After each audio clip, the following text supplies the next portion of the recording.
باشا نفرمه فصل في سياحة المتصوفة باسي هاتو چوي درويشك مكي باسي إمام غزالي فرمي لا ينبغي أن يسافر المريد إلا في طلب العلم أو مشاهدة شيخ يقتدي به في سيرته وتستفاد الرغبة في الخير من مشاهدته. السبب زينم درويشاني كاملات ولات ومشار وشار قرين بحاي وحوي الشيطانين انجا أجلين إمام غزالي إمامي مبزان بقسيكن أما إمام غزالي فرمي دروس النية مريد أو كسيكا ريبازي حقي قرتو تبرو أيوة لسري بدروز نية سفرك إلا في طلب العلم إلا بودا خوازيز هانسنا بين هاتشي بولا شيخ تشي دسك يلي ها تنك رون وتنك انجوين وفرد جوزو حيوان وبارو دارو بردي بوكو كيتو بويا بي توشتي بويا بي أو الدنيا دسك يلي تو ديني شبينا قرب سر ديني كشبينا دنيا كشي دسك يلي جابويا فرمي دروز نية بو طلب علم نبي بروي يا بو تشيكا الشيخك ببيني اقتداي بيو بكي لأخلاقيا ولسيرة وروشتيا يا اخوة مروان شيخك نابيني اقر قاز ما سكرني كي بنسي بازار حالي يقنا نيوج يبيني انا عبادتي يبيني انا وعظ يبيني انا ارشاد يبيني انا اخلاق يبيني هيك لا نابيني اي بو تشي روي هر بو كويلاتيو بو تشلكا اخوري لبردسياو خو زليل كردن وخو رسوا كردن عشان فرمي إلا أن أكثر متصوفة هذه الأعصار لما خلت بواطنهم من لطائف الأفكار ودقائق الأعمال ولم يحصل لهم أنس بالله تعالى وبذكره وكانوا باطلين قد ألفوا البطالة واستثقلوا العمل واستوعروا طريق الكسب واستلانوا جانب السؤال واستطابوا الربطات المبنية لهم في البلاد واستسخروا الخدم المنتصبين للقيام بخدمة القوم واستخفوا عقولهم وأديانهم من حيث لم يكن قصدهم إلا الرياء والسمعة وانتشار الصيت فلبسوا المرقعات واتخذوا من الخانقاهات متنزهات وربما تلقفوا ألفاظا مزخرفة من أهل الطامات فينظرون إلى أنفسهم وقد تشبهوا بالقوم في لباسهم وفي سياحتهم وفي لفظهم وعباراتهم فيظنون بأنفسهم خيرا ويحسبون أنهم يحسنون صنعا ويعتقدون أن كل سوداء تمرة فما أغزر حماقة من لا يميز بين الشحم والورم أمحالي زورك لواني أمر خيان بهالي تصوف زان لسطع النوتيان إمام غزالي أبم تشندير جوان ترين وصفي كردون كان فرميتي زور بي أواني كإدعاء تصوف كان أمره لزور بي شارو ديكانا ناخيان بطالة لفكر من لطائف الأفكار لفكرة جوانا كان ناخيان بطالة لفكرة جوانا كان يعني فكري دين فكري قرآن وفكري سنة ودقائق الأعمال وبطالي شن لكردار ورد وجوان وبسند كان للا إخوة پروردگار يعني نكرداري جوانيان هي نعلم زانف وزانية رشان بيه ولم يحصل لهم الأنس بالله تعالى بذكره ذكري إخوة پروردگاريش بچوكترين كاريگري نبو لسردلو درونيان ونزيكيان كاتو الأخوة بل كتاب دوركونه الأخوة وكانوا باطلين كسانه بطال خوازن ولسر بطالا قد ألفوا البطالة واستثقلوا العمل بيجبون بيكاربون لولاتي خوان كارو كردوشيان بينا أكرا بويا هستان خوان هالواسي بم طريقة دينها علم فيرنا أبون أخلاقي جوانيان نبو كداري جوانيان بينا أكرا خوان هالواسي بتصوفا واستوعروا طريق الكسب رجاء كتريان دوسي وبو كاسبي كردن واستلانوا جانب السؤال دسيان كرب السؤال كردن بناوي وان دنيا أنا يستن هول بو دنيا أنا يعني شكارنا كان بلام دس بانا كانوا ولا خلقوا سؤال صدقك وكانوا أنجا الشيخ كانش يعني روال أمريكا أوروبا إخوة واستطابوا الربطات المبنية لهم في البلاد واستسخروا خدم المنتصبين للقيام بخدمة القوم أفرمي هستان أو پەیوەندیانەی لە وڵاتەکەی خۆیان هەیان بوو هەر هەمویان جوان کرد و ڕازانیانەوە بە تەنەزلکردن لە دینەکەیان بۆ خۆوەبەستەکردن بە دنیا و بەدەستهێنانی دنیا باشە و هەرچی لە بەردەستیان نابوو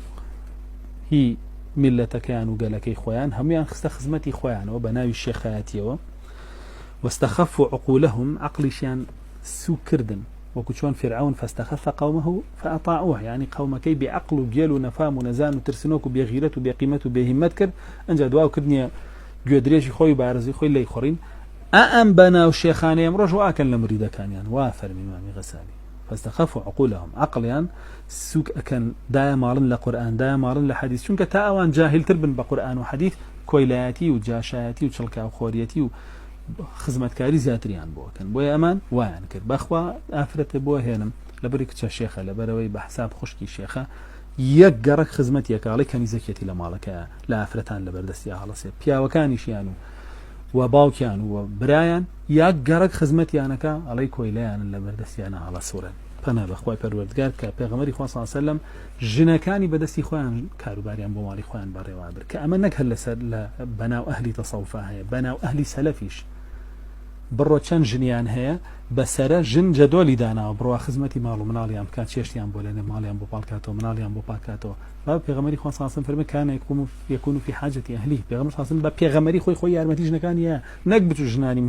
مهاجرین و ئەنسار بان کابڵێ وەرن خزمەتکاری بۆ خۆم و ماڵ و مناڵ و ژنانم کرد بەڕاستی داڕزیان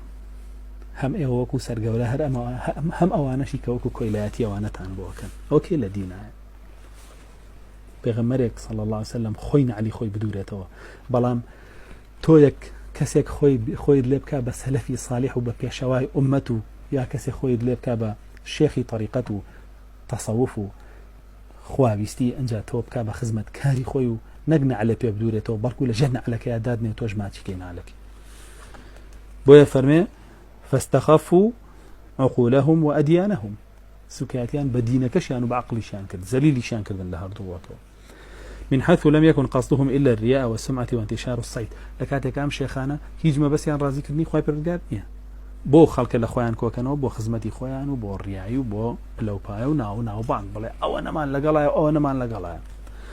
فلبسوا المرقعات واتخذوا من الخانقاهات متنزهات هسان جلو برقي كان لبركرت بۆی وا پیشانی بن کە ئەمانە دنیا نەویستن جلوبەرگی دنیا نەویستان و خانەقاکانیشیان بۆ خۆی کرد بە شوێنی گاڵتۆگەپ و ڕابواردن و سەفا و کەیف و سەفا و سەفەر و سیاحەت وربما تلقفوا ألفاظا مزخرفة من أهل الطامات فينظرون إلى أنفسهم أهل طامات كان أهل طامات أو نفام نزانا كخوان بتصوف الواسي وكومال ذكر وأوراد دان كم نلا قرآن هنا لا حديثا فرمي دين لفظكاني أوان هلا بجيرن بوخاني لأنه تماشاي خوانا كان وقد تشبهوا بالقوم في لباسهم بوخته كخوانا بين خليكي حاي وحوي وخزلي كدن وقريان والأخويان وأمانا كان ولا أخوة من شبهان دوب أهل كرامات وأهل خير ويتر ولا وانش بويا سياحتك خوان بسياحتي أوان زان وفي لفظهم وعباراتهم فيظنون بأنفسهم خيرات كما أوراد ذكر كانوا يكتسبيح يدريج ويتر وأزان ما بياو شاكن أولياء كواجني ويحسبون أنهم يحسنون صنعا خوان وابشانين كباشترين كاركا ويعتقدون أن كل سوداء تمرة يعني لو أنا أحمق وازانها مرة شيخور ما يخون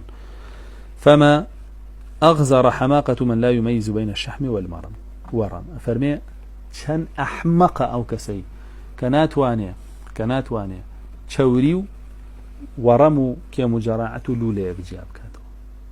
دو يمو حيوانه قو تشوريا مو حيوانه كبيكي تولنا ويولويتيا بلو كان دركي ناخذ بيس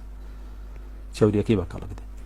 جاء فرمي أحمق أويا همي بيك وبخوا وابزاني همي تشوريا يعني في يعني نتواني أستاذك حقيقي ما مصطايك حقيقي شيخك حقيقي جاب كاتو لشيخك ساختشي دنياويستي مصلحتي وبكارهنري أو خلقا وكو كويلو وكو تلقا خور بوخي نتواني ودوانا اللي جاب كاتو فهؤلاء بغضاء الله تعالى أمانا خويانو درويش كانيان الله جل جلاله الرقيل يعني دبرنا وبخوتانا درويش أحمقون فهم نزانا كان شيخ برستكان ورنو بخوتانا أوانيك قاتو دس أليسنوا أوانيك كويلاتيا كان زليلي دربرن بو كسانيك كخواي لاي خواي پروردگار قيمتيان نية سروت سامان تانا خونو لأوروبايان بزينا وبشوي سور اگر شريعتي إسلام هبوا وانا جلد كران روج مكراني وش كويلاتيان بوكان ورنو بخوتانا وإمامكتانا إمام غزالي يمن بإمام يزاني انتوي لي يقرين ايوي دعاية واكن كشوين أو كوتون دورن ورنو بخوتانا بمرن ما يعني برون بريو. فإن الله تعالى يبغض الشاب الفارغ ولم يحملهم على السياحة إلا الشباب والفراغ. فرمجا براسي خوي برقار رقيلا جنجك بطالش به أمانش بهوي تشي وعم هاتو تشو كانوا دين وأروان لبروي جنجن هوا أرزو يعني هيا ودس بطالي شنا بين هوا أرزو كان بيروكا. والأمور الدينية كلها قد فسدت وضعفت إلا التصور. كردار دينيا كان فرميهم إلى وازبو باشا هموشي خرابة رويتيا كردوها إلا بالفتك دني درون نبي تصفية كدني درون نبي فإنه قد انمحق بالكلية وبطل. فقها قرب ولا بطال فساد للان أهل بطال فساد والدنيا حرام يعني حلال كردو الدنيا حلال يعني حرام كردو عقيدة كفريان لخلق كردو بإيمان يعني كردو لا كفر أفرمي بالام علمي تصوف هم إلى بين برا هيك شيء نهار رأته عمره هو إمامي غزالي وعلي أي أواني خوتان بشوين كوتي أوزان إن محق بالكلية نما هرسراوته لأن العوام لم تندرس بعد لأن العلوم لم تندرس بعد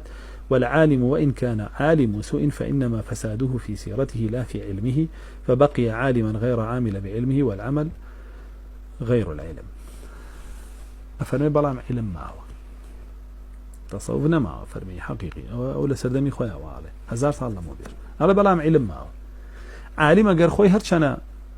بعلمك شكارنك أفرمي أو وقت فسادك لخوياتي لا علمك يعني بعلمك يسودي هرهي باخو شي فاسد بويا علمك منته وبعمل جلوانا. وأما التصوف فهو عبارة عن تجرد القلب لله تعالى واستحقار ما سوى الله وحاصله يرجع إلى عمل القلب والجوارح ومهما فسد عمل فات الأصل. فلنبلام تصوف بريتيالا يكلا يكردنوي ضل بخواي پروردگار دابراندني ضلها مشتي يكلا يكردنوي بخواي پروردگار وغيري خواد لا بچوك بي خو اگر بيت و كرداركان خراب ببي و بلغي و يضل خرابه و هيتش نماوته اصلا كش لدزاو